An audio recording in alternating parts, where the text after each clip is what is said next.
Hello friends, मैं सोनी और आज हम सीखेंगे गर्ल्स के लिए प्लाजो बनाना बिल्कुल आसान तरीके से। अगर आप इस वीडियो को एंड तक देख लेंगे तो किसी भी साइज़ में ये प्लाजो आप बना सकते हैं। तो सबसे पहले हम कपड़े को देखिए इस तरीके से फोल्ड करेंगे और ये जो कपड़ा है हमारा 2 मीटर है। तो 2 मीटर कपड़े में आप 10 साल तक के बच्चों के लिए बना सकते हैं बहुत ही ईजी तरीके से। कपड़े को 2 फोल्ड किए हैं, बंद भाग अपनी साइड है और जो खुला हुआ साइड है हमारा आगे की साइड है। यहाँ पर आप देख पा रहे हैं आगे की साइड जो कपड़ा छोटा बड़ा हो जाता है उसको देखिए यहाँ पर चौक से निशान लगा करके इसकी कटिंग करके हम अलग कर लेंगे ताकि जो कपड़ा है वो एकदम सीधा हो जाए और कटिंग करते समय हमें बिल्कुल भी प्रॉब्लम ना हो। अब यहाँ पर देखिए 2 इंच पर एक निशान लगाए हैं इस तरह से।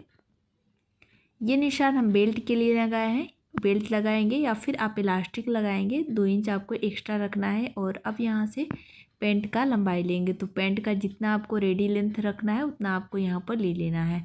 तो 32 इंच में हमारा रेडी लेंथ है और नीचे 2 इंच और एक्स्ट्रा रखेंगे फोल्ड करने के लिए। तो याद रखिए ऊपर आपको 2 इंच एक्स्ट्रा रखना है कमर फोल्ड करने के लिए और नीचे से बॉटम फोल्ड करने के लिए 2 इंच एक्स्ट्रा रखना है। यानी कि लंबाई से आपको यहाँ पर 4 इंच एक्स्ट्रा कपड़े को रखना है। इसके बाद बच्चे का हिप साइज लेंगे तो जितना भी हिप साइज रहता है उसको 4 बार फोल्ड करेंगे। तो हिप है 30 इंच, इसको देखिए 4 बार फोल्ड करेंगे यानी कि चौथा भाग हमें लेना है। तो 30 का चौथा भाग हो गया 7.5 इंच। 2 इंच लूजिंग ऐड करेंगे यहाँ पर तो 9.5 इंच पर निशान लगाएंगे। अब यहाँ भी वही लेना है, हिप का चौथा भाग प्लस 2 इंच के लूजिंग। तो 7.5 इंच हिप का चौथा भाग ले लिए और 2 इंच यहाँ पर लूजिंग ऐड करेंगे तो यहाँ पर भी 9.5 इंच पर निशान लगाएंगे और यहाँ पर देखिए इस तरह इस लाइन को मिला देंगे। आसन की गोलाई देने के लिए इस लाइन से बाहर 1.5 इंच पर एक निशान लगाएंगे इस तरह और जहाँ पर हमने निशान लगाई है वहीं से इसका सेंटर मार्क करेंगे। तो ये है हमारा सेंटर मार्क, जैसा कि यहाँ पर आप देख पा रहे हैं। अब जितना यहाँ से सेंटर आएगा वो हम यहाँ पर ले लेंगे। तो देखिए यहाँ पर 5.5 इंच इसका सेंटर आ रहा है तो यहाँ से 5.5 इंच पर एक निशान लगाएंगे। इसी के जस्ट सामने आपको निशान को लगाना है और इसके बाद अब यहाँ पर बॉटम का निशान लगाएंगे। तो जितना आपको नीचे का मोहरी रखना है आप अपने हिसाब से रख सकते हैं। तो देखिए यहाँ से मैंने 3.5 इंच पर निशान लगाई है यानी 7 इंच का नीचे हमारा बॉटम रहेगा। अब देखिए यहाँ पर स्केल को लेंगे, ये है हमारा लेग कर्व और इस तरीके से दोनों आसन की साइड से मिला देंगे। और ये जो पेज का सेंटर है ना, आपको यहाँ पर सीधे निशान लगा करके मैं आपको क्लियर करूँगी। जो सेंटर है वहीं तक आपको दूसरे वाले साइड में आसन के साइड से निशान लगाना है। और यहाँ पर देखिए स्केल को आपको फिर से यहाँ पर पलट लेना है और इस तरह से मिला देना है। अगर आपके पास इस तरह का स्केल नहीं है तो इंची टेप की मदद से आप सीधी तिरछा लाइन करके आप यहाँ पर मिला सकते हैं और जहाँ पर मैंने मार्किंग की है उसी मार्किंग के ऊपर हम इसकी कटिंग कर लेंगे। यहाँ पर मैंने आसन की गोलाई देना भूल गई थी। देखिए इस तरीके से यहाँ पर आसन की गोलाई दीजिएगा और इसी गोलाई में ही आपको यहाँ पर कट कर लेना है। फ्रंट साइड के दोनों लेयर कटिंग होके निकल चुका है और इसके बाद हम बैक वाले पल्ले की कटिंग करेंगे। तो जो पीछे का पल्ला रहता है थोड़ा सा बड़ा होता है ऊपर की साइड से भी और साइड से भी, क्योंकि यहाँ पर हम सिलाई मार्जिन को यूज़ नहीं किए हैं और पीछे वाले पल्ले की जब हम कटिंग करेंगे उसके साथ सिलाई मार्जिन यूज़ करेंगे। कमर की साइड ऊपर में देखिए 2 इंच आगे वाले पल्ले से हमें एक्स्ट्रा रखना है। इस तरह 2 इंच पर निशान लगाए हैं और दूसरा निशान लगेगा आसन की साइड से। तो आसन की साइड मैं यहाँ पर 1.5 इंच रख रही हूँ। अगर आपका साइज़ हैवी रहता है, बड़े साइज़ में बनाते हैं तो 2 इंच रखिएगा। अब ऊपर तक 1.5 इंच पर निशान लगाते जाएंगे और इस लाइन को यहाँ तक देखिए इस तरह मिला देंगे और यहाँ भी आपको 2 इंच रखना है और साइड से 1.5 इंच पर निशान को लगाते जाएंगे इस तरह। तो नीचे तक आपको 1.5 इंच पर निशान को लगाते जाना है, जैसे कि वीडियो में आप देख पा रहे हैं। 1.5 इंच पर निशान को लगाते हुए यहाँ पर आप उसी शेप में गोलाई दे करके इसकी कटिंग कर सकते हैं। मेरे पास यहाँ पर लेग कर्व है तो उसकी मदद से मैं इन सारे लाइन को मिला लूँगी आपस में। और जो दूसरा वाला साइड है उसमें कुछ भी चेंजिंग नहीं करना है, जैसे आगे वाला पल्ला है उसी के हिसाब से उसकी कटिंग कर देनी है। कमर की साइड जो 2 इंच मैंने एक्स्ट्रा रखी हुई थी उसको तिरछा करके देखिए इस तरह मिला दिए हैं। और मिलाने के बाद से यहाँ पर इसकी कटिंग कर लेंगे।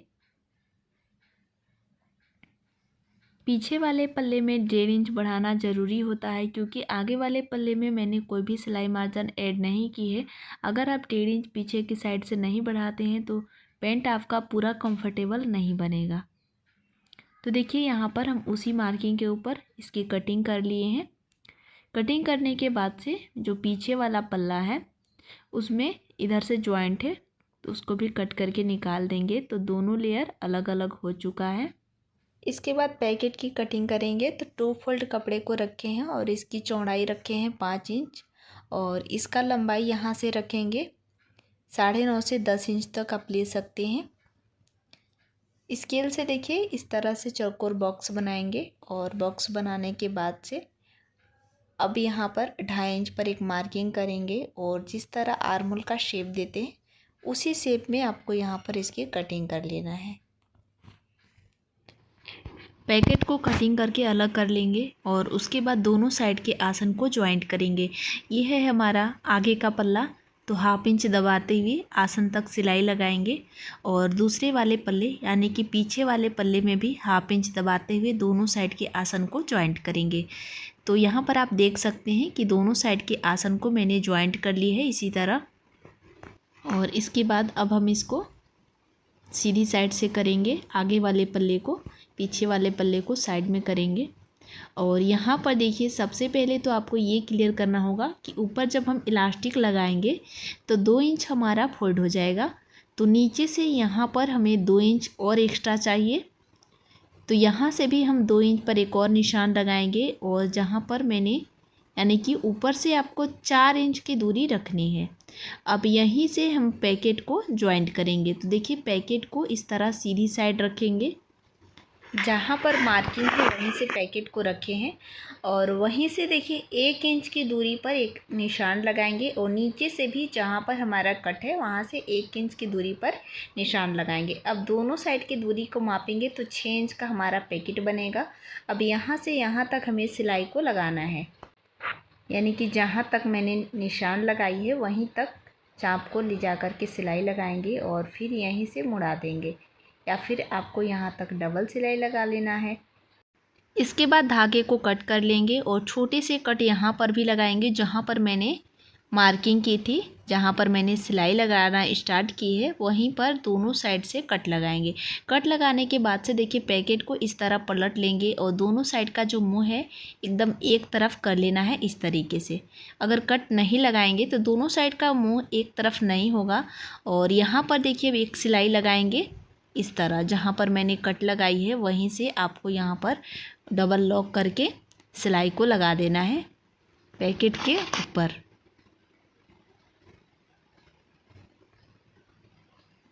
इसके बाद नीचे वाला साइड देखिए पैकेट के खुला हुआ साइड है, इस तरीके से इसको रखेंगे और रखने के बाद इसको इस तरह से फोल्ड करेंगे और नीचे वाला जो लेयर है खुला हुआ है, अब नीचे वाले लेयर के ऊपर 1/2 इंच दबाते हुए सिलाई लगाएंगे, दोनों कपड़ों को आपस में मिलाते हुए। तो यहाँ पर आप देख पा रहे हैं फ्रेंड्स कि मैंने सिलाई को लगा दी है। सिलाई को लगाने के बाद इस तरह इसका लुक आएगा, आप यहाँ पर देख पा रहे हैं इस तरह। और अब इसके ऊपर से दोनों फैब्रिक को एकदम बराबर से मिलाते हुए, जो एक साइड का है ना 1/2 इंच अलग से निकला हुआ रहेगा, क्योंकि यहाँ पर हमें पीछे वाले पल्ले को ज्वाइंट करना होगा और जो नीचे आगे से निकला हुआ है उसी के ऊपर सिलाई को लगा करके दोनों साइड के लेयर को अटैच कर लेंगे। तो यहाँ पर आप देख पा रहे हैं पैकेट हमारा बन करके एकदम रेडी हो चुका है और ये वाला जो लेयर है खुला है इसके ऊपर हम सिलाई लगाएंगे, यहाँ पर आप देख पा रहे हैं इस तरह।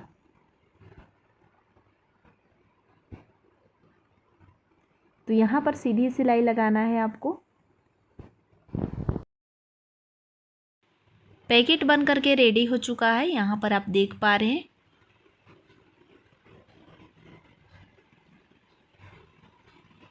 इसके बाद अब दूसरे वाले पल्ले को लेंगे।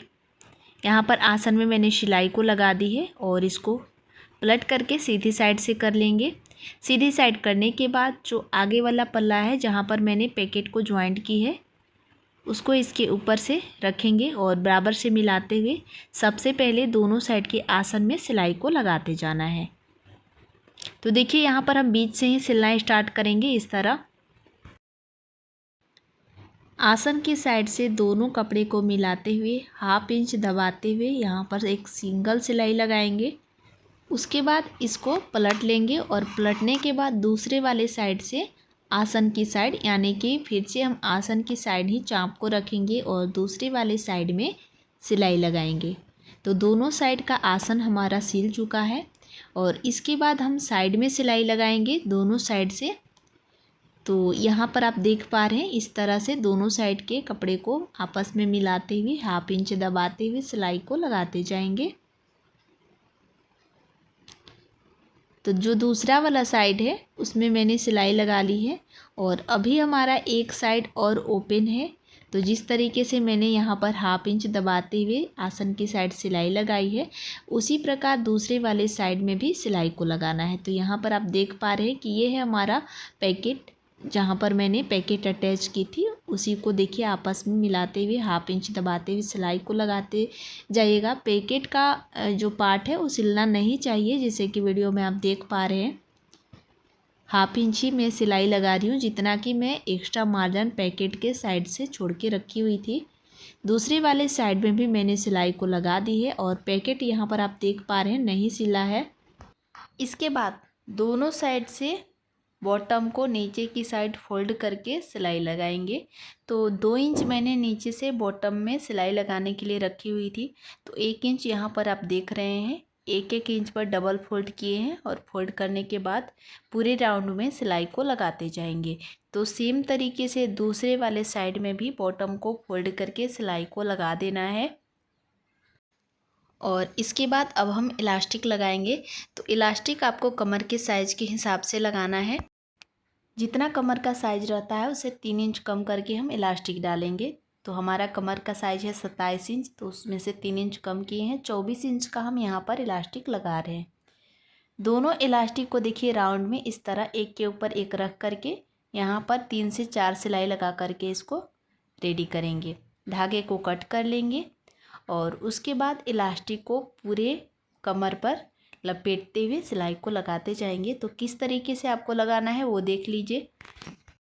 सिले हुए पैंट को लेंगे और इसको उल्टे साइड से इलास्टिक को रखेंगे। इस तरह रखने के बाद इसके किनारे से इस तरीके से 1/2 इंच फोल्ड करके यहाँ पर सिलाई लगाएंगे। तो देखिए इस तरह इलास्टिक को डालते जाएंगे और इलास्टिक के ऊपर हमें सिलाई को नहीं लगाना है, इलास्टिक के नीचे सिलाई को लगाना है। जैसे कि वीडियो में आप देख पा रहे हैं कि कपड़े को मैं फोल्ड करते जा रही हूँ और उसके अंदर से मैं इलास्टिक को सेट करते जा रही हूँ जैसे कि यहाँ पर आप देख पा रहे हैं। पर इलास्टिक के ऊपर आप सिलाई नहीं डालेंगे। इलास्टिक के ऊपर अगर सिलाई डाल देंगे तो इलास्टिक फैलेगा नहीं, उसमें प्रॉब्लम आ जाएगी। तो इलास्टिक के नीचे बस जस्ट हमें सिलाई को लगाना है। पूरे राउंड में इसी तरह इलास्टिक को लगाते जाएंगे। तो यहाँ पर आप देख सकते हैं कि इलास्टिक हमारा पूरे राउंड में सेट हो चुका है और इसके बाद धागे को आपको निकाल लेना है। निकालने के बाद हाथों से दोनों साइड इस तरह कमर को खींचते हुए इलास्टिक को अच्छे से सेट कर लेंगे। सेट करने के बाद से अब फिर से इसके सेंटर से चाप को रखेंगे और बीच में सिलाई लगाएंगे। यहाँ पर इलास्टिक को खींचते हुए हमें सिलाई को लगाना है, यानी कि मैंने इलास्टिक को खींच करके एक बार सेट कर दी थी। बस इसी तरीके से खींचते हुए आपको इसके ऊपर से सिलाई लगाते जाना है। अगर आप बीच में सिलाई नहीं भी लगाना चाहते हैं तो ऐसे भी आपका इलास्टिक अच्छे से सेट रहेगा। पर अगर बीच में सिलाई को लगा देते हैं तो उससे इसकी मजबूती और भी अच्छी आती है और इसकी फिनिशिंग भी अच्छी आती है। इसी तरह का हेल्पफुल वीडियो देखने के लिए चैनल को सब्सक्राइब